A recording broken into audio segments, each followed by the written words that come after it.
Welcome back. Welcome back to another episode of the Bench Mob Ent podcast, the best sports podcast in New Jersey. We have the full squad on back tonight. Four Brothers 2.0. How y'all fellas doing? Doing good. Good, bro. Excited to get into it, man. A lot going on. Free agency about to be crazy. Yeah, it is. It is. Free agency about to get bananas. Trust and believe. For those that's watching, for those that's listening, we are definitely going to break down free agency, some of the signings that happen, and what is it? The official tampering, all that starts Monday, tomorrow, right? Yeah, so it's definitely gonna get crazy. Free agency officially starts on Wednesday, so best believe next Thursday we're going to be talking about it because some people are going to be signed. On this episode, we are touching on Russell Wilson, best spots for him, Kirk Cousins, best suitors for him, GM. We're going to try to fix the Giants this offseason. We're going to try to do that, figure out what they got to do for them to get better this offseason. Is defense overrated in the NBA? All of that and more we will be talking on today's episode. Make sure you subscribe, share, rate, review, tell any and everybody, because we are not trying to be here for a short time. We're not trying to be here for a good time. We're trying to be here for a long time. Getting straight into it. Start off with a quote. Linda Poindexter once said this: go only where you are wanted, go only when you are needed, stay only if you are appreciated. The Denver Broncos no longer wanted Russell Wilson. Where is the best fit for Russ to redeem himself?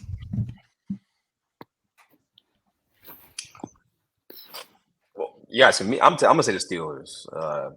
Yes, I think that's the best place for him. I think that with their defense that's already in place and their skill position players they have on the roster as it is, he has a great chance to go out there and revitalize his career from the jump, right? I think that you don't have to have that much responsibility in terms of dropping back and throwing the ball a million times. They got the kid Jalen Warren. They got Najee Harris.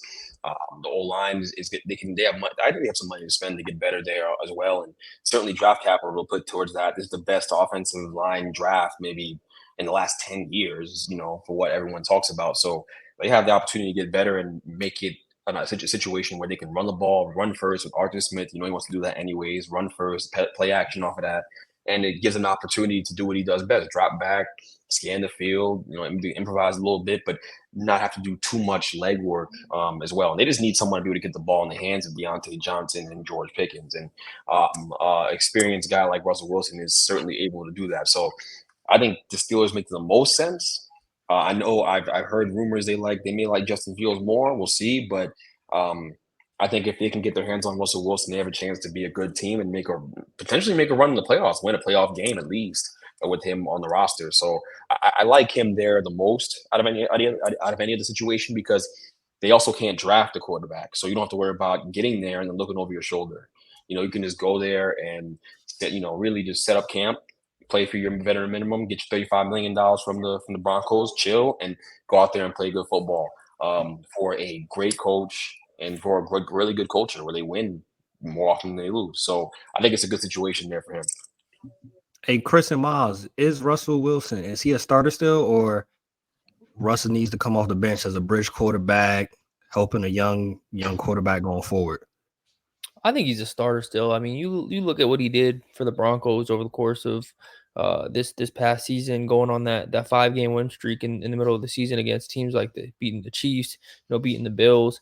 He's shown that he can still play right at a high level, and he's still a competitor. I think that is something that's going to continue to burn inside him. And you heard it recently when he was on the I Am Athlete podcast. He still has a love for the game, right? And he wants to prove doubters wrong and people wrong and show that he can still play at a high level. And I think a lot of us who have, watched Russell for so long want to see that again, right? I hate when quarterbacks fall off like this and they don't look like themselves, and right, and their names being dragged through the mud in the media. So I would like him to see, him, play at a higher level, and really be back in that top, 10 quarterback conversation towards the back half of that. I think that'd be exciting for a lot of people, especially people that enjoyed watching him do the crazy things that he did early on in his career, right? All the plays that he made outside of the pocket. He was a little heavier the past 2 years, and it said that he dropped some weight and he's in shape. So I agree with Greg completely. I think Pittsburgh is a great landing spot for him, but I also think like if he went to the Falcons, man, with their wide receiving core that they have and Bijan Robinson in the background, talk about not needing to do much at all, right? He'd be in a situation like Brock Purdy, where you have weapons all around you. You just got to get the ball in their hands and let them do the work after that. And the Falcons got a defense too. They got Jesse Bates, who had a career year last year. But I'm not sure what the interest is from the Falcons side. I heard Kirk Cousins is someone that they're definitely eyeing. You know how I feel about my boy Kirk, Greg. But who knows? Who knows where he's going to end up? But I think I would watch those two spots, Pittsburgh and Atlanta. Miles, since he brought it up, because it's been in conversations, especially with Kirk Cousins being one of their top, prospects that they want to bring into Atlanta. Are the Falcons a quarterback away from being back in the playoffs, being a legitimate team in the conversation? Because I've been seeing, hey, if they get Kirk, oh my, with the weapons and with the defense, they should be back in that playoff conversation. What's your thoughts on the Falcons in a situation? I mean, that division is winnable.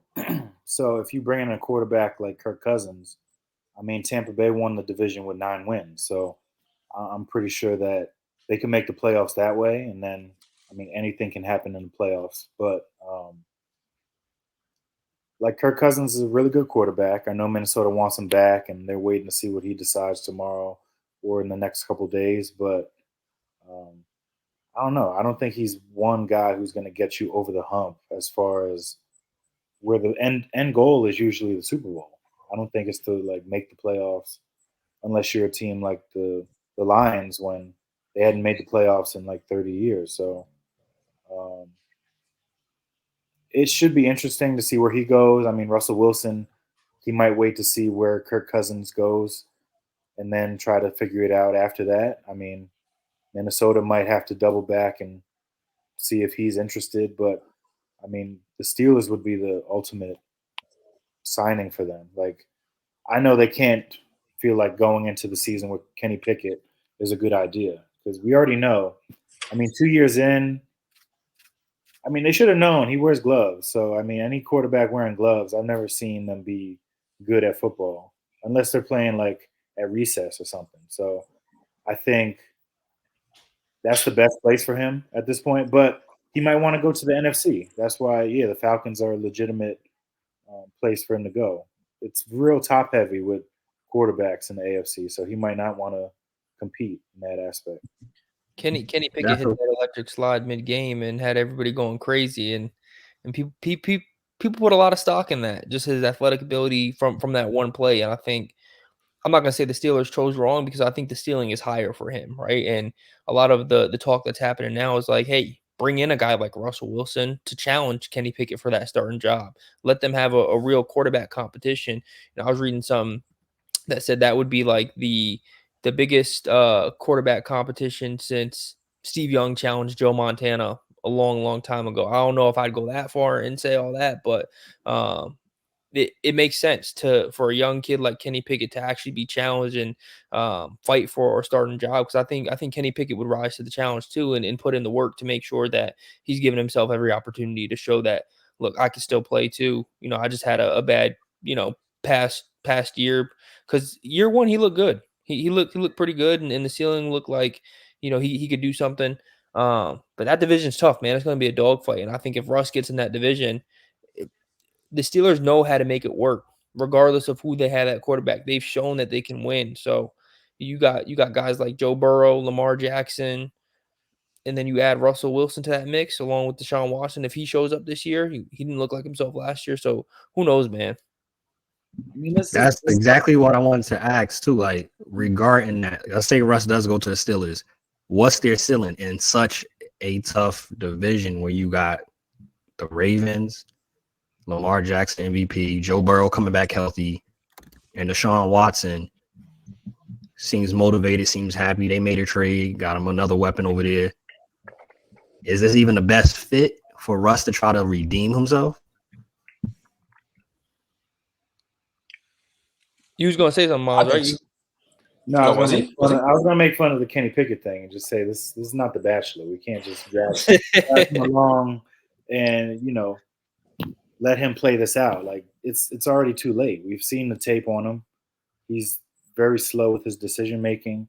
He doesn't push the ball downfield when you have two real good receivers. And now they're going to get rid of Deontay Johnson when they should really keep him. But, yeah, they should be kicking the tires on every quarterback out there. Because what is this, the first time Tomlinson hasn't made the playoffs in his time in Pittsburgh? Like that should be a Didn't they make it? I'm bugging. They didn't make it? I don't think they made it. I might be tweaking. I don't think this year they made it. Yeah, They needed That game against the Bills. to go their way. They needed like the Bills. Something needed to go right for them, and it didn't. So The game against the Bills wasn't a playoff game, and I'm tweaking. It was a game that I guess they needed to get in, win it in type situation or whatever. Maybe like that's what it was. and essentially he was benched last year for Mason Rudolph. They wanted him to back him up, and he said, "I'm not doing that." So he was inactive for that game. So I mean, the writing's kind of on the wall. I think they should do what the Patriots just did and kind of jump ship on, because that's what most quarterbacks should do. I mean, not quarterbacks. Most teams should do with quarterbacks that aren't the long-term solution. Like if you've already seen the tape and you don't believe he's the guy, then go after a veteran or, kind of tank a little bit. well, damn. Yeah, Or go for Daniel Jones. Daniel Jones is available, so probably starter in the league. And when he isn't available, he won't be available. No boy. He's not getting, and he's trolling, but yeah, I think the best place for this guy is the Steelers, man. That's the best situation for Russell Wilson. I think it's clear cut. I don't think he's gonna have a bunch of options. I think he only has, really one real option here, for being honest, and that option is going to end up being the Steelers. I think that Kirk Cousins is going to end up going to Atlanta, and that, from what I understand, what's it called? Russ had a really good meeting with the Steelers. From everything I saw from like reliable sources, that it went really, really well. They hit it off. So I just think he's going to end up being over there. I think he's going to end up being playing for the Steelers. As far as their ceiling, I mean, they could be a good team. Like I said, win a playoff game. I think they can win a playoff game with him. If it goes the best way it could, I think they could win a playoff game for sure. I think that's certainly in the cards. And that would get him a new contract, that Baker deal. It could get him a Baker deal like that we saw today. So it's the best place for him to go. He'd be insulated with talent. He wouldn't have to overdo anything or have to, overcompensate for lack of talent around him. He can go over there and play good football. So I think that's the best place for him. I really do. If he's smart, he'll end up there. Hey, get out my notes. Get out my notes, because the next thing I was going to mention for the next quarter, for those that don't realize, this is a new format for the Bench Mob. We're doing 4 quarters and then overtime. Second quarter now, we are touching on Kirk Cousins. Baker Mayfield got a 3-year, $100 million contract with $50 million guaranteed, up to $15 million in incentives, $33.3 million per year. Kirk Cousins has already said he is not giving a hometown discount. Are we seeing this as the end of the Kirk Cousins Vikings era? Probably. Yeah. Probably. I mean, yeah. I feel like they both need to go in separate directions. Like, they had that great year last year, won the division, top 2 seed in the NFC, I think, or top 3. But they just don't have enough. Like, that was their max ceiling right there. And they had to shed a lot of capital in the offseason, and you see what happened. They weren't as good. So I think they're in a rebuilding mode, which is a weird place to be because you've got the best receiver in football, and he's up for a contract extension, and you're not sure what you're going to do at quarterback. And I'm sure he's thinking about that because that affects his numbers, that affects if he actually wants to be there, because I'm sure he wants to win. I mean, the stats are nice, but would you want to be like T.O. or would you rather be Jerry Rice? So, I mean, at the end of the day, I think Kirk Cousins is on his way out. He's got to go to Atlanta. He's got to go to one of these other places to kind of maximize his next phase in his career. I mean, there's not much left to do in Minnesota, and I don't understand why he would come back unless they gave him a lot of money. Everybody loves the place they're at currently when they overpay them, but I'm sure he'll love Atlanta a lot more with his chains and all that stuff too. Ain't yo, you funny. You funny for that. Ain't his wife from Georgia too?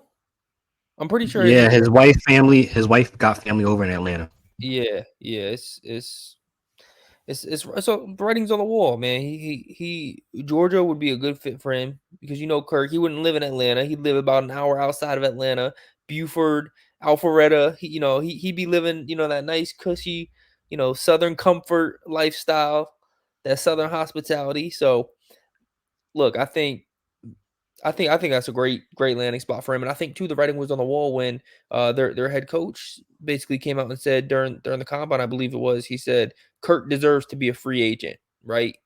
Kirk deserves to see free agency. Obviously we want him back, blah blah blah. But once you say that, that just means like you're not willing to give him top dollar or negotiate with him in terms of what he deserves. So let Kirk go be a free agent, see what he can do, see where he lands, and he's coming off that Achilles injury too. I think that's something that people need to remember. He may not look himself right off the bat, and I think that's a big if too. When teams are out here looking to sign Kirk, what is he going to bring, and what is he going to be on day one when he comes? Greg, so you're muted still, but before you break it down for us, within that, because I know you're about to break it down on Kirk.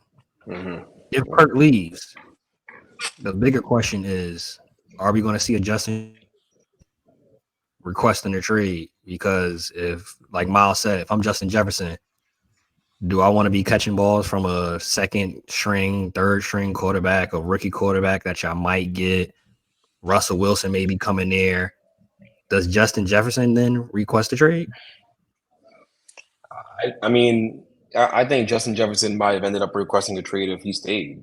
I think the big thing with Kirk Cousins is, and why I think the Vikings are smart is, why would I allocate all this cap space to a guy who's never, put a team over the hump before, right? Or every time he's in the playoffs, they lose, or his primetime game record isn't very good. Now he's a good quarterback. He's a solid quarterback and should be appreciated as a guy who's a really, really high level bridge quarterback. But that's what he is. He's a bridge quarterback. He's supposed to connect you to the next guy, to your franchise guy. So when I think about that, and I think about, what him wanting top dollar and not taking a hometown discount, what I just heard, which is absurd coming off of a Achilles injury.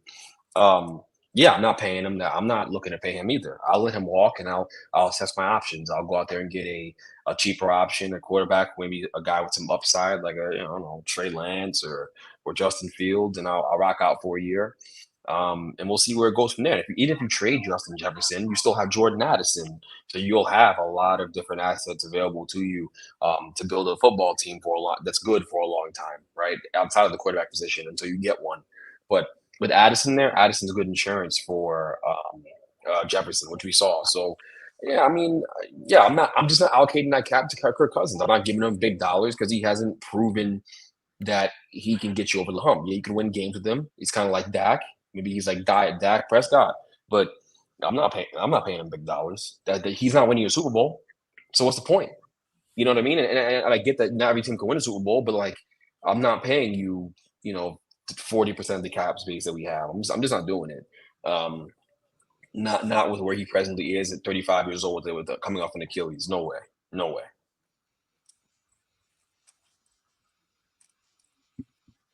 Now we have a new segment called franchise mode. So anytime we can talk about any team, we can talk about any player, whatever sport it is, we are going to go in franchise mode. We are going to be the GM, the owner, the coach, and try to decide and decipher what this team, what this player should do to get better. First one we have for this new segment is none other than the New York Football Giants. They have the number 6 overall pick as of right now, going into the draft in the first round. They are projected to have about $38 million in cap space going into free agency. What is the first thing that comes to mind that needs to be done to help fix these New York Football Giants? Just let's say just to even get back into that playoff conversation, which hasn't been that often for them. Fix the line, get playmakers, get a quarterback. I mean, I'm sure Greg's going to say in the draft they need to look at the quarterbacks. But if I'm the Giants, you got to at the same time, you don't want to be backed into picking the fourth guy. I'm sure you have your top two, and I mean you're gonna do your due diligence on all four of the top quarterbacks. But if you're stuck with the fourth quarterback, you shouldn't feel like you're forced into taking a quarterback at that point. Take the best playmaker, take Nabers or something like that, and kind of build out the rest of this roster. Like I don't think. Sure, you can trade up, do that, but I think the top three is set. Like we already know that they're all going to take quarterbacks at this point, and it's deciphering who's the fourth quarterback. Like I'm sure you love Drake May, but I don't know if the Giants will love Jaden Daniels or JJ McCarthy. They might love Drake May a lot more than those two, and if he's not on the board, why force it? And the line is clear. Like you need to make changes. Evan Neal, he's locked in, which sucks because he sucks. But you can bring in a guard to help out. I mean, you've got JMS at center.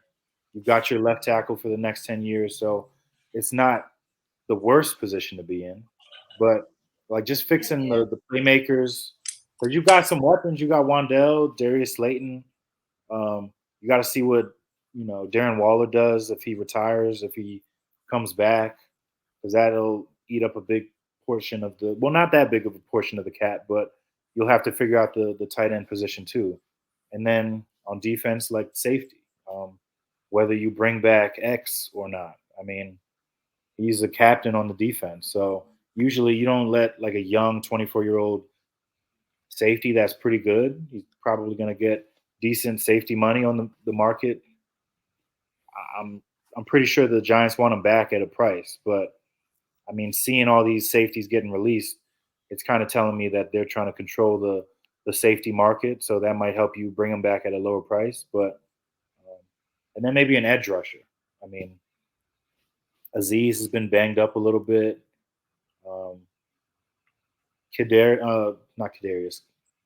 Kayvon had a great year last year, but you need someone else on the other side of him too. So maybe like a Bryce Huff from the Jets. I mean, it would suck for us to lose him, but he deserves money. I mean, he had a great year last year playing limited snaps. So, I mean, it's not all going to get fixed in one offseason. It's like impossible. That happens so rarely that you've kind of got to build it year by year. So, I mean, I thought that maybe Daboll was on the hot seat, but maybe if he drafts a quarterback and you see some progress, we'll see. I mean, yeah, you hit a lot of the points on the head. I mean, look, the reality is the Giants don't draft a quarterback this year.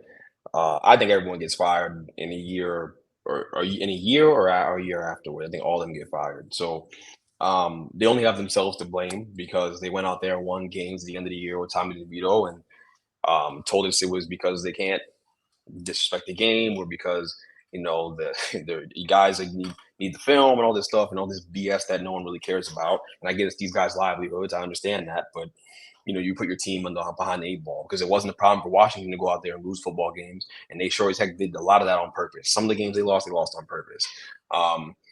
But they're going to pick the second best quarterback in the draft, and you may not get one. So it's the Giants have no one to blame but themselves. But if we're talking about how you're going to build it up from here, you got to hope that the quarterback you like falls. And there's been a lot of media narratives out there that Drake May's falling, which I don't fully even believe. I think he can still go top 3 just because he's just that good. And then, it's like, do you like JJ McCarthy enough to pick him with a 6th pick? And there's rumors, but I don't know that. I don't think it's true. I would be surprised. I think that if they don't get May, they're not going to go quarterback. So the first order of business is getting a quarterback somehow, some way in this draft, which is going to be hard to do. And again, they made it hard. They made their lives harder in that way. But You go from there. I mean, free agency, you address offensive line. I think the rumors is that they're gonna get an expensive offensive lineman, so they're gonna be shopping at the top of that market, and then they're gonna go and get an edge rusher because he does not play football. He's never available. So they'll do that, like Miles said. And then obviously from there, you try to build to the draft the best way you can. It's gonna be tough with the quarterback situation. You can't have Daniel Jones out there playing because he's going to be guaranteed $50 million if he gets hurt. So it's the same situation that Denver was with Russell, where he had the guarantee, so they sat him down. And I think the problem really is that if you play him at all, even early in the season, with a guy who's had 3 neck injuries and an ACL, you really don't know if he's going to make it through the year. So you can't run the risk of him getting hurt in game 1, and he's guaranteed $50 million. You have $50 million and get dead cap into 2025. That gets you fired. As a GM, that gets you fired. So they probably don't want to play him, and they're not telling anybody. They're telling everybody the opposite, which is what they should do. They should tell you that they think he can still be good and help the team, but they don't want to play Daniel Jones, and we all know it. And so this is why I think that, as simple as Miles is making it sound, where it's like, hey, don't force the quarterback pick. It's hard to do that. It's hard to not force a quarterback pick because we all know that if you pick a quarterback in the first round, it buys you time as a GM, as a coach. So because they've both had success with other coaches or other quarterbacks in the past, and developing them, a guy like JJ McCarthy, who has physical talent and it was a really good college football player, and clearly he's unselfish, cares about winning. You think you can take a lot of those intangibles and the tangible things like the arm strength and all that stuff, the mobility, and turn him into a really good quarterback. So I think that they'd be willing to do that at 6. That's kind of my feeling. I think that them picking a quarterback is extremely likely in the first round because of everything I just told you. It's because of the financial reasons with Daniel Jones and the liability risk that Daniel Jones is for the franchise. And the fact that if Daniel Jones plays and gets hurt, like I said, they're all going to get fired. Like Mara's going to be furious that he has to pay this guy $50 million to not play for them the year after. So I just don't think that they survive if they don't take a quarterback they can groom and develop.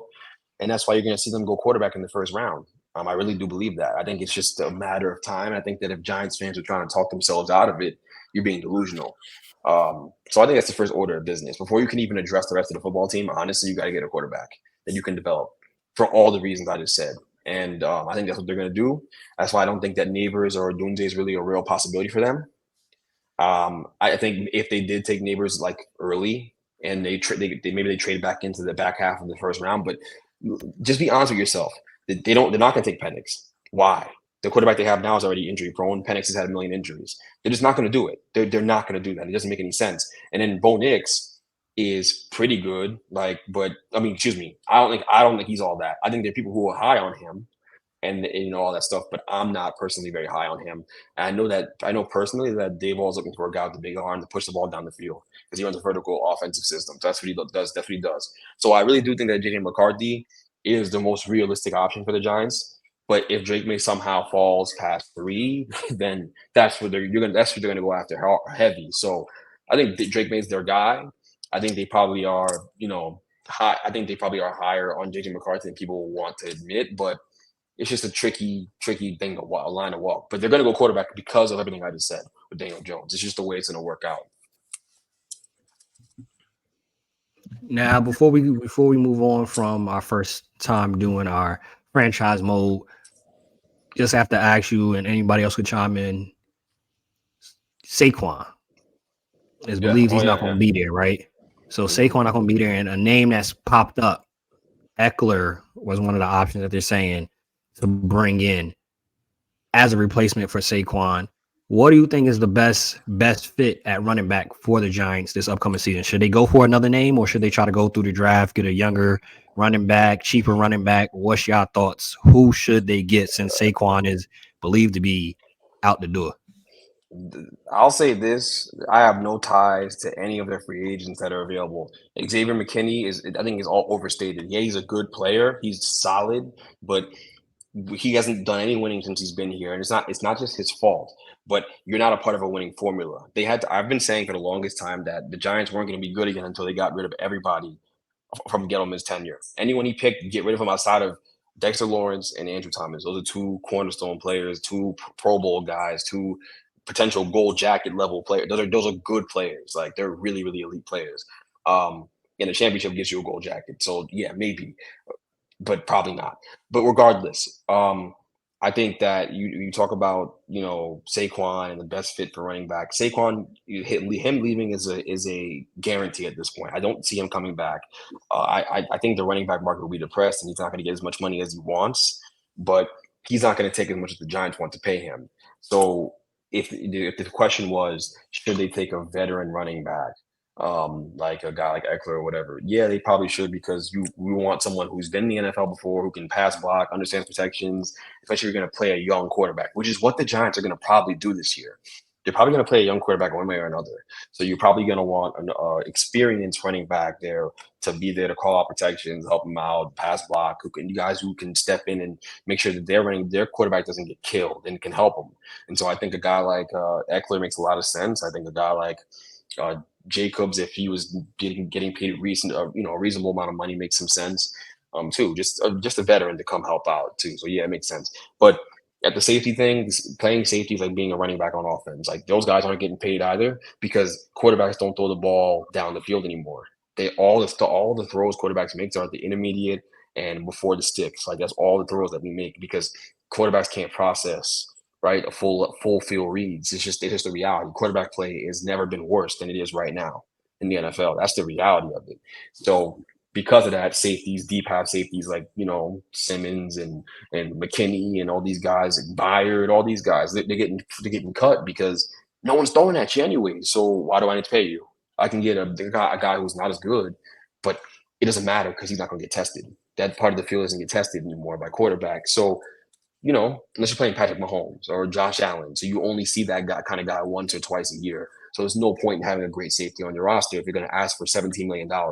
He's in for a rude awakening, McKinney, as is all of these safeties, and maybe he'll be back because of that. But the reality is, if you watch football, you're seeing that these guys, we don't see deep shots down the field anymore. We don't see hole shots against cover two. We don't see that kind of stuff anymore. So that's the reason why you're seeing these safeties market be so depreciated. And I don't mind the fact that the Giants are playing hardball with him or Saquon. You don't pay your safety. You don't pay a deep half safety, and you don't pay a running back. The only time you play a safety is if he can be in the box, be deep half, cover a little bit. If you can do all those things, then you get paid. But if you're not, if you're a specialist like McKinney is, and McKinney's a good player, but he's more of a deep half safety. That's where he plays best. Then you're not paying that guy. And with running back, same level, same thing, same thinking, except even worse for them because of the pounding they take. We obviously know all the reasons why they don't get paid. But for me, I'm not willing to allocate cap space to either of those positions because the Giants have so many other positions of need. They should go get Bryce Huff. They should go get him. They should go get a solidified edge rusher who can help, can be a tandem with Kayvon Thibodeau.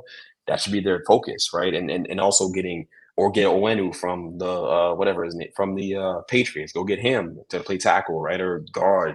You got to allocate your money somewhere else, and that just makes the most sense to make the football team better. So that's the way I look at it. Before we transition to our next quarter, did CJ Miles, did you have any more takes on best running back fits for the Giants? I think if the Bengals release Joe Mixon, which is likely, just because he's due $3 million. And we drafted a running back last year who's going to get a lot of burn this year, Chase Brown. I think Joe Mixon could be a good fit for them. He's a proven running back. He wouldn't be as expensive as guys like Jacobs, Saquon, Eckler. My question with Eckler is why would Eckler want to go there, right? I understand why it makes sense for the Giants, but why would Eckler want to go there if the Chargers aren't paying him and he's looking to get paid and the Giants aren't paying Saquon? It makes no sense for him to want to go play for the Giants. One, if y'all ain't even got a quarterback, and two, he's not getting paid what he wants. So I don't think that's likely for Eckler to go there.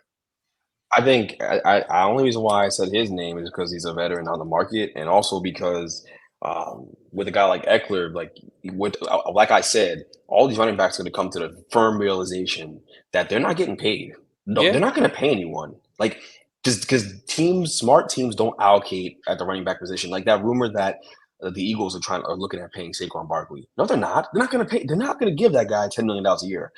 That Howie Roseman's one of the smartest guys. That's his name. If that's the guy who runs the Eagles, I think it is.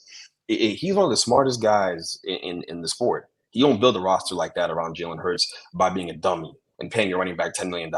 He's not going to do that. I'm telling you, he has zero chance. So none of these guys are going to get paid big dollars. So now you just got to go where it makes sense. I'm not saying for Eckler it makes sense, but you operate under the premise that the Giants are going to have a quarterback, a young quarterback on their roster, one way or another on the roster. But by the time the season starts, because they will, they're going to, because they, like I said, you can't throw Daniel Jones out there and he gets hurt. You're going to get fired. You're going to you're going to lose your job. It's just a guarantee. You can't be paying that guy $50 million in dead cap into 2025 because the contract itself was already a mistake because of how aggressive the number is. Not because you gave him a contract, but because how much you're paying him to begin with. Now you're gonna make a mistake even worse. Like, you know what I'm saying? Like, it don't make any sense. So I think you're really looking at a situation where the Giants will have a young quarterback on the roster they're going to want to play, and you want a veteran guy next to him that can understand how to, just understand how the league works and understands it can help this guy acclimate himself to the NFL. So, yeah, it may not be Eckler. It could be Pollard. I don't know. Pollard's still pretty good. It could be Pollard. I think Zach Moss too. Zach Moss is almost a guarantee. Any of the guys who played for the Buffalo Bills before under Daboll is in contention. So Singletary, who had a good year last year but has a fumbling problem, he's in contention. I'd rather pay those guys half of what Saquon makes anyways. The reality is with Saquon is that Saquon's tenure as a New York Giant is vastly overrated. He didn't accomplish anything here, and it's okay. It's not his fault. Like, it was a bad team around him, so I understand that part. You can't. Not one player is not going to change everything, but he only had one great year here, one phenomenal year here. That was his rookie year, right? And I think the year we went to the playoffs, he was pretty good, but he's missed games in every year since then. Since that major knee injury, he's never hit a top speed over 21 miles an hour. He's never done it since the ACL. But in that first year here, he was incredible. No one could touch him, right? He looked like Penn State Saquon. He hasn't looked like Penn State Saquon since he was drafted. Since that first year, since the ACL injury he had in Chicago. So I don't want to overrate it. It's not that nostalgic or emotional for me because all I associate with Saquon Barkley is losing because that's all they've done. And they shouldn't have picked that guy at number 2 in the first place. Saquon Barkley is, and it's not his fault, he is emblematic of Dave Gettleman's biggest mistake as a GM ever, picking him at 2, which is crazy, talking about he's touched by the hand of God. We all touched by the hand of God. That means you go number 2 overall. Don't make no sense. So I just don't. That's the crazy part about the Saquon thing. I'm not sad seeing him go. He's a good guy, deserves to win. I hope he goes to the Texans and does well. But if he goes to the Eagles, go to the Cowboys, I'm a root against him like hell. That's just the bottom line, right? He's not above that. So that's the way I look at it. Transitioning, when we look at the game of basketball, each year we've seen it. Offense is at an all-time high. Everybody's getting buckets. Even last year, you look at the Denver Nuggets, the champions, they were 15th in defensive rating. This is kind of a nuanced conversation, and we know a lot of fans love to see a lot of points. But in today's era of basketball, is defense overrated for teams if they want to win a title? I don't think so. I don't think so. I think that the best teams, the championship level teams, ramp up their defense at the right time every year. And Denver's a good example of that. Denver against Boston the other night, Tatum and Brown couldn't get going because those guys do a great job funneling their offensive players to help. They know all their rotations are sharp. You're right. They're really, really good, and they're on top of their chemistry in terms of the defensive side of the ball. It is really, really good. And so I just think that if you look at NBA teams historically, the best defensive teams usually win. The best teams that can rebound really win. The best offensive teams, that you can think of, don't typically win championships. Right? And we've seen teams try. We've seen teams try to negate great defense by having a historically great offensive team, and they don't win anything. The Suns didn't win anything with that Amari Stoudemire, Steve Nash roster, Sean Marion, all them dudes. Like, they didn't win anything, and they were putting up 120 a night at a time where that was unheard of. So, a pace and space was great for offensive basketball, and it's revolutionized the way we have to play defense now in the NBA, the way people play D. But I think that the best there's still a way to defend that stuff. There's still a way, you can get back, slow the pace of the game down, all right? In terms of now there's so many different defensive concepts, right? Forcing guys to the sideline, forcing guys baseline, right? Using the sideline and baseline as other defenders, right? You see it a lot, and so I still think that defense is a staple in the game, and I think that if you're not a good defensive team, you're not going to win a championship. The Lakers don't make the run they made last year, the improbable run they made last year, without being a great defensive team in the second half of the year. So I think it's still something we're seeing a lot. I think it's still a part of the game. It's going to be a part of the game forever. Being a good defensive team, and I think it's actually going to get even more important and become more of prevalent and something that we see more defense, because you got to think about the fact that I've heard that they're going to go to the competition committee in the offseason and they're going to try to change the rules around, right? And make defense, just give defensive players more advantages, right? Being able to maybe hand check a little bit more, right? Add little nuances that help them, because because I think they think the fans are a little tired of the offensive explosion in the NBA. And that can change things too. I mean, we've seen Steph Curry strong. I mean, you got to think about it. Like in those Cavs series against the Warriors, where that offense looked unstoppable, they were really physical with Steph Curry off the ball, and they allowed it in the finals, right? And he had some really bad games. Steph Curry's only had one great offensive final series. That was against Boston, in my opinion. Not 2015, not the ones with KD. I think the ones with KD, you saw a little bit more of an explosion from him because you couldn't double team anybody. So, you almost don't want to count that, but you can. But that's my point, right? If you can defend Steph Curry off the ball the way they did, then defense is obviously still very prevalent, right? And man defense is obviously the moneymaker, right? Teams are playing a little more zone now. Miami's playing zone. They got athletes, but I think man defense and understanding how to rotate, how to use run and jump concepts, right? Just be able to throw different things at guys, right? Blitz ball screens, right? Now they're stacking ball screens, right? So now the screener sets a ball screen, then the screener gets set a screen for right after that. Like they set a screen for the screener. So they're putting a lot of different actions in, but it's still a lot of fun to watch because teams that are adjusting and playing good defense. Like as much as offensive basketball is exploding on the scene right now and it's become prevalent, defensive guys are evolving too. Defensive teams are evolving too. So defensive schemes are evolving. So I think that is always going to be a part of it. That's just my take. Hey, Miles, your Knicks are the 9th rated defensive team in defensive rating this year. What's your thoughts on defense in this era of basketball and how important it is to winning a championship? Or do you think it's just who can outscore each other? I mean, I definitely think that's a part of it in the regular season. Like every team is aiming for more points. You get more shooting.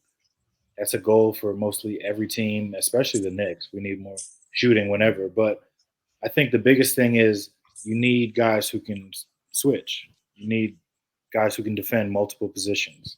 So that's one of the reasons we went after OG. We traded for him. He can D 1 through 5 almost.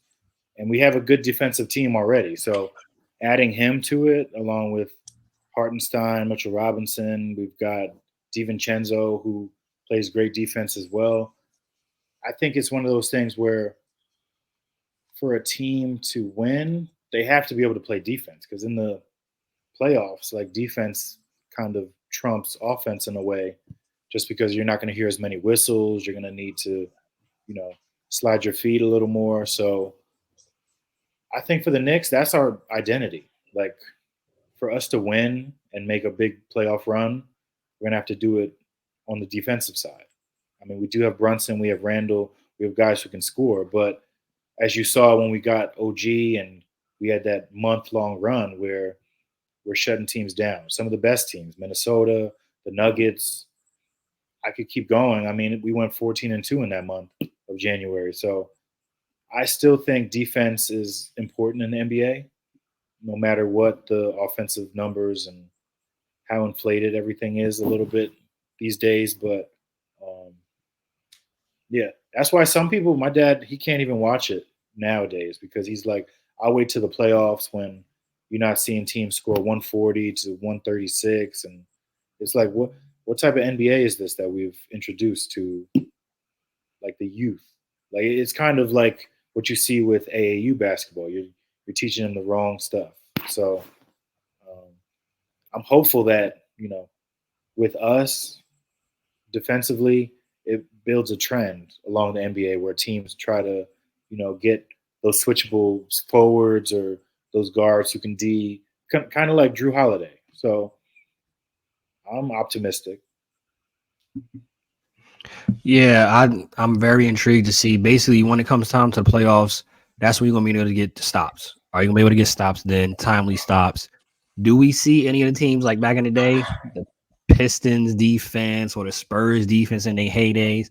No, but can you get timely stops when you need it in that fourth quarter? Are you able to put together a string of stops to actually win the game? Championship is going to be needed at some point, and that's where we saw a team like the Kings, offensively one of the greatest teams. They said last year by the numbers, one of the greatest offensive teams ever in NBA history last year was the Sacramento Kings.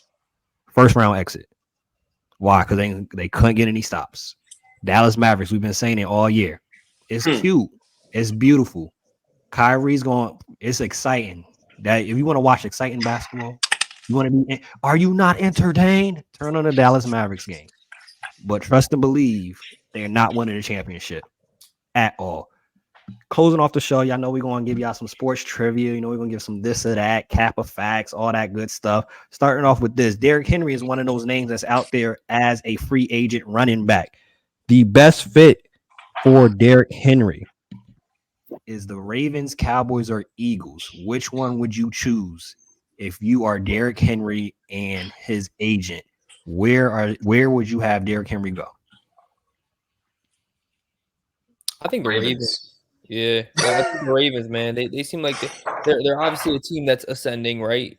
Meaning they are hitting their stride at the right time at the end of this last season. They've shown that they can put it all together in all phases of the game, on offense, defense, special teams, you name it.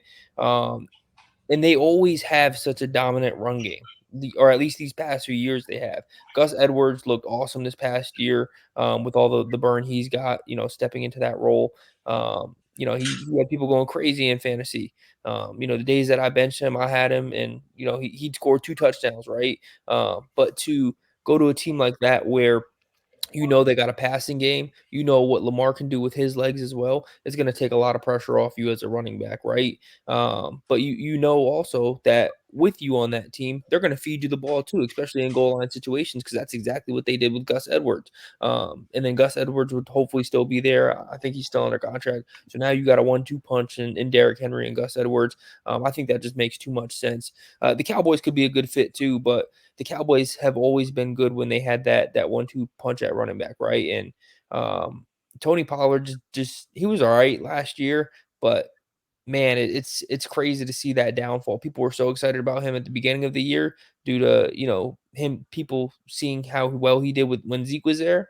But when he was that full-time starter, man, it just did not look like the same. And the Cowboys too are quick to stop their run game and go to the passing game too early. But yeah, man, I think for Derrick Henry, I think the Ravens are clearly the best fit.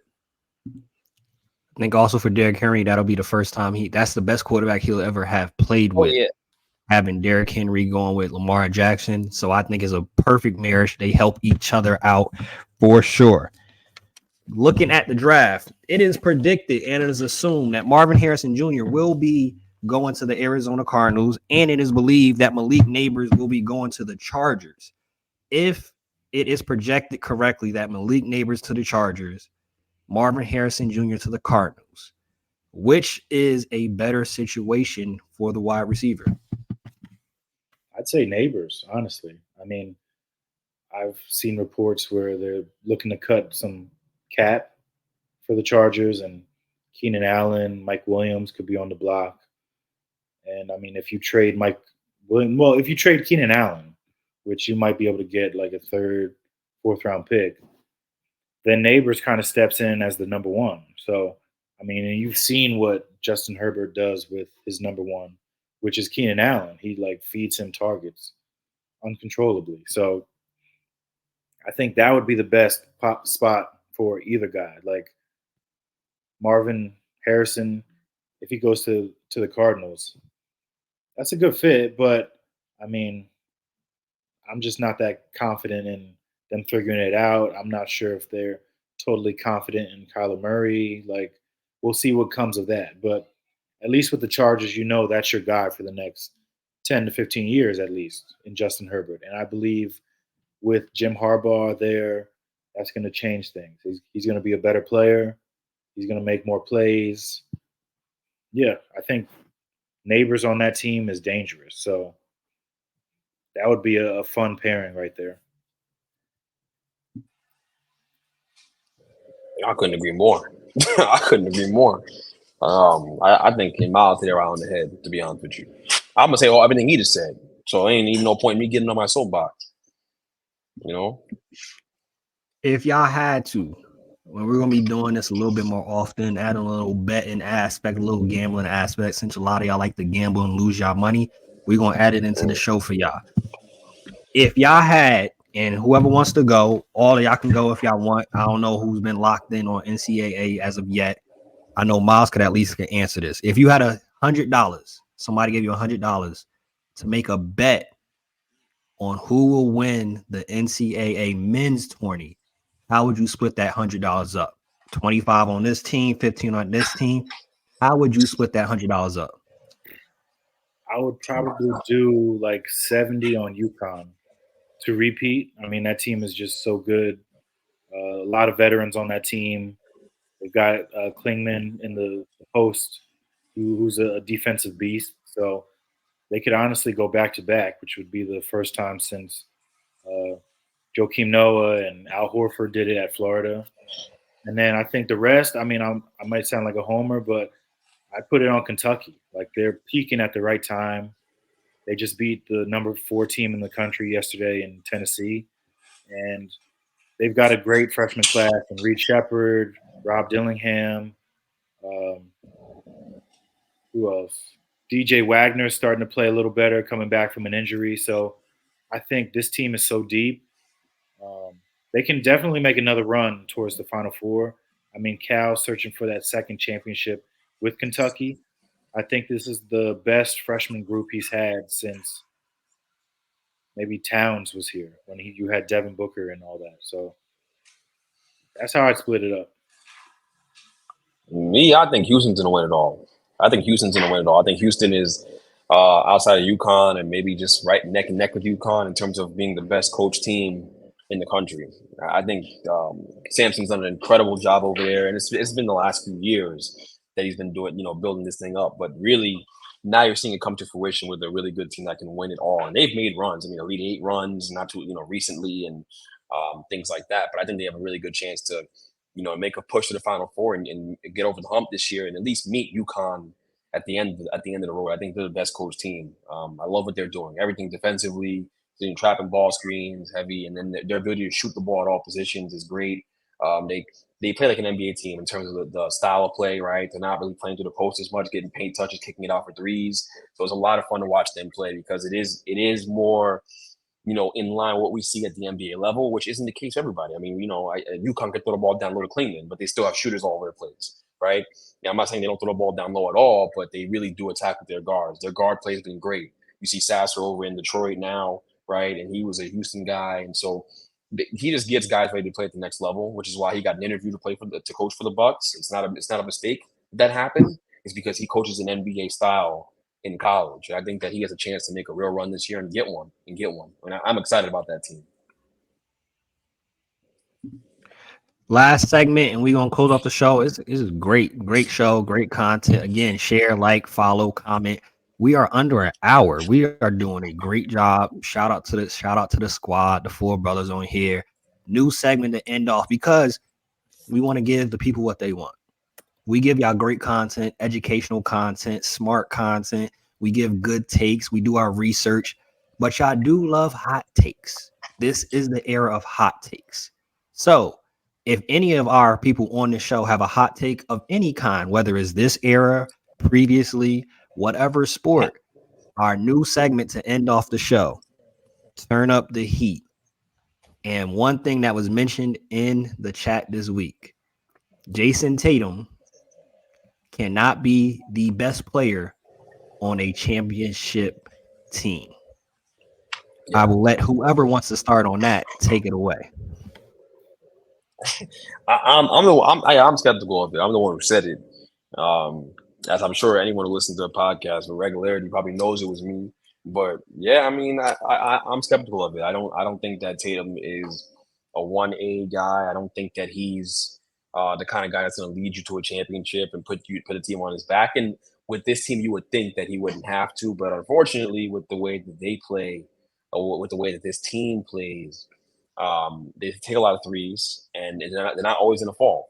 And the reality is that you're going to need somebody, your best player, right, to step up and make shots. And against Denver, we saw him falter. Against Phoenix the other night, we saw him falter. I know they won in spite of his bad performance in Phoenix. But the moral of the story is, throughout his career, he's had way too many bad performances in big games for me to believe that he's a guy I can count on in the big game to have a big game, right? And they lost a series against Golden State purely because he had a series of bad games, right, where he just did not play well. And so I know he's a young player. It's time for him to get better. And so I'm not saying he can never be that, but he is not. I don't think currently he is. I don't think he is right now. And that's why I don't think they're going to win a championship. I think that this year Denver's in a repeat because Denver's the best team and has the formula defensively and has the best player in Jokic on their team. So and a guy who's battle tested in Murray at point guard. So yeah, I have my doubts about Tatum as a championship level A guy, like the guy on your team to help you get there. And that's my primary reason why. I think it's a proofs in the pudding. If you watch enough, then I'm not crazy for saying that. I can't argue with that. I mean, as we've seen, this team that the Celtics have and they've built around him and Jaylen Brown has been really good.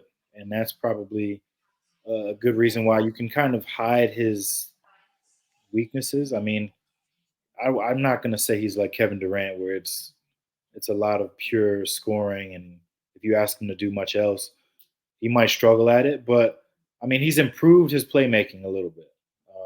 He still does take some bad shots,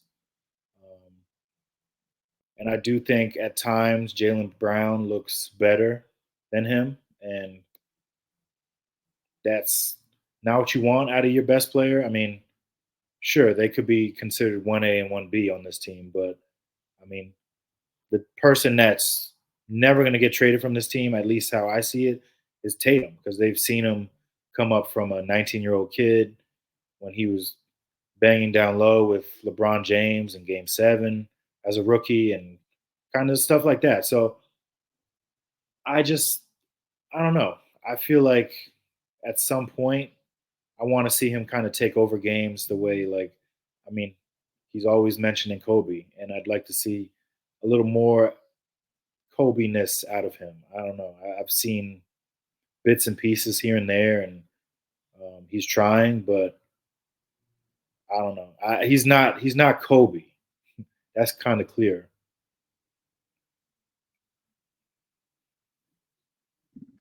Well, you already know the vibes. If you stay ready, you don't got to get ready. Bench Mob, we out. Before we go, Lonzo Ball has been medically cleared, baby. I love to see it. I look forward to seeing Lonzo back next year. One of my favorite players. I think if Chicago had him, it would be a completely different story. We saw flashes when it was Lonzo Ball there.